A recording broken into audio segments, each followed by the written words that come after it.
Olá, olá, olá! Proteinúria. Proteinúria no paciente com leishmaniose. Qual a importância desse dado? E será que realmente toda proteinúria é problema renal? Será que todo paciente de leite com proteinúria ele tem necessariamente um problema renal? Já pode ser classificado como nefropata? Antes da gente falar sobre a proteinúria, eu vou te pedir para nos dar essa força aí. Se inscreve aqui no canal, ativa o nosso sininho, dê o seu like e nos ajude a crescer, porque cada vez mais, quanto mais a gente crescer, mais a gente consegue trazer conteúdo de qualidade para você sobre leishmaniose e tudo que envolve a leishmaniose em si, tá certo? Então vamos lá. A proteinúria, ela é, né, como o próprio nome diz, um aumento na proteína da urina. Então a gente vai analisar a urina, né, num exame específico fora da urinálise, que a gente chama de RPCU, de relação proteína-creatinina urinária. Essa proteinúria, esse aumento na proteína urinária, né, que a gente calcula em cães acima de 0,5, o ideal sendo abaixo de 0,2, ela não necessariamente precisa ser tratada como proteinúria. Muitos veterinários acabam colocando um antihipertensivo, alguma medicação para reduzir essa proteinúria no paciente com leixe, pensando que a proteinúria é renal. E a gente tem 3 tipos de proteinúria e a gente precisa realmente se atentar a isso. A avaliação criteriosa dessa proteinúria é que vai nos dizer o que a gente vai ter que fazer em relação a esse paciente. A proteinúria, então, tem 3 formas de apresentação. A gente tem a proteinúria renal, que é aquela onde a gente tem realmente um problema renal, onde o rim, por conta da deficiência na filtração, acaba deixando passar uma grande quantidade de proteína. Isso realmente é um agravante para a doença renal, é um mau prognóstico para a doença renal. A proteinúria renal junto com a hipertensão, ela faz com que cada vez mais se agrave essa doença renal. A gente tem um mau prognóstico de doença renal, tá? Então a proteinúria sendo renal, ela é um problema sim. Mas a proteinúria pode ser pré-renal e pós-renal.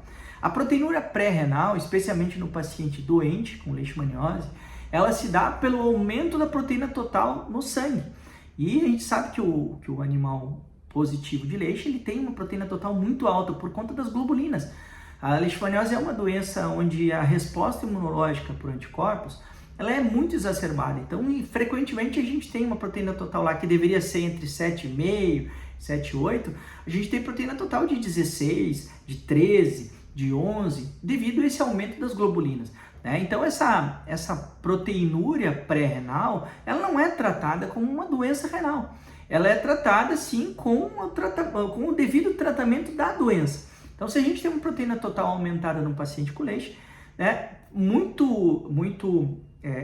frequentemente a gente tem isso relacionado com sintomatologia. Então um animal que tem uma produção de anticorpos grande, ele vai ter uma quantidade de sintomas também adequadamente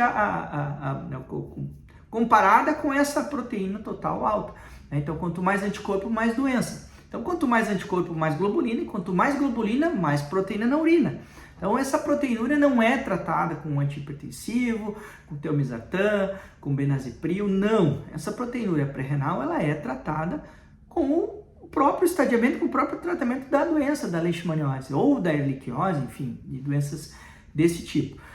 Tá? Então essa é a primeira proteinúria que não é tratada como doença renal. Como é que eu vou saber isso? Claro, se eu diagnostiquei um paciente com leixe agora e fiz uma relação proteína-creatinina urinária, se esse animal tiver uma proteína muito alta no sangue, ele vai ter uma proteína total alta. Então a gente automaticamente não vai tratar de cara isso, a proteinúria renal, mas vai tratar a doença em si pós-estadiamento. Tá? E existe uma outra avaliação que também precisa ser feita junto, que é a proteinúria pós-renal. Frequentemente a gente tem um paciente com leishmaniose inflamado e frequentemente esse paciente inflamado ele tem cistite. Tendo cistite, ele tem uma descamação maior da mucosa da bexiga, mucosa interna. A gente pode ter uma presença maior de bactérias, a gente pode ter uma presença maior de leucócitos, uma presença maior de hemoglobina, de hemácias. E aí, consequentemente, essa proteinúria ser formada no pós-renal, dentro da bexiga. Uma cistite, por exemplo. Então, se a gente faz uma análise de urina e ali a gente não tem indício de cistite, não tem uma parede espessada no ultrassom, não tem uma quantidade de sedimento relacionada a leucócito, bactéria e hemácia na urina, a gente já pode descartar essa proteinúria pós-renal. E essa proteinúria pós-renal é a que realmente aumenta a nossa UPC.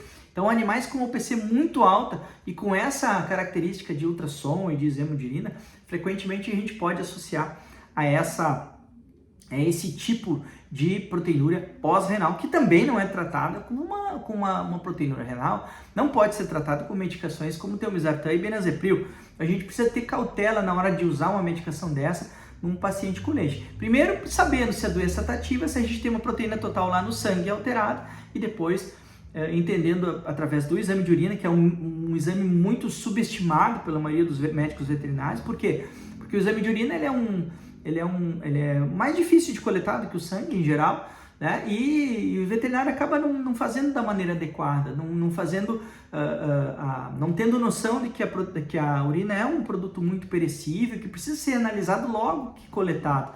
Não pode ser deixado na geladeira para outro dia ser analisado. Então acaba fazendo um exame mal feito muitas vezes, porque o laboratório às vezes não é na própria clínica, não é no próprio hospital, ou é longe do hospital ou da clínica, e acaba que esse resultado acaba crescendo bactéria ou crescendo outros tipos de produtos ali dentro e aumentando a proteína na urina, tá? Então é interessante a gente entender através da urinálise, do ultrassom, da proteína total sanguínea, para que a gente possa entender de onde vem essa proteinúria. E existe um outro exame que é pouco utilizado ainda em veterinária, pelo menos na maioria dos veterinários do Brasil, que chama-se eletroforese de proteínas. Através da eletroforese de proteínas na urina, a gente consegue entender também pelo tamanho, pelo peso molecular dessas proteínas, de onde vêm essas proteínas. Mas através desses exames que eu falei, do ultrassom, do exame de urina e da proteína total no bioquímico sanguíneo, né, a gente já consegue ter uma boa ideia,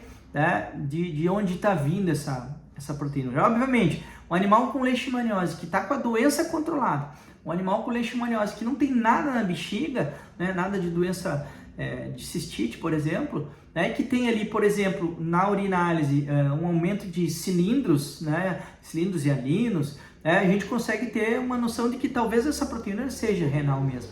Tá? Então, essa filtração, esse filtro que a gente precisa ter na informação da proteinúria é de suma importância para a gente não sair lascando medicamento antihipertensivo e para redução de proteína pensando que essa proteinúria é renal, tá certo? Então fica a dica aí, né, especialmente para os nossos pacientes com leite, né, se a gente tem ou não tem proteína total alta, se a gente tem ou não tem uma cistite, para a gente caracterizar de maneira correta essa proteinúria na urina, essa proteína na urina, para que a gente possa entender exatamente se isso é referente a uma doença renal ou não, tá certo? Até o próximo vídeo.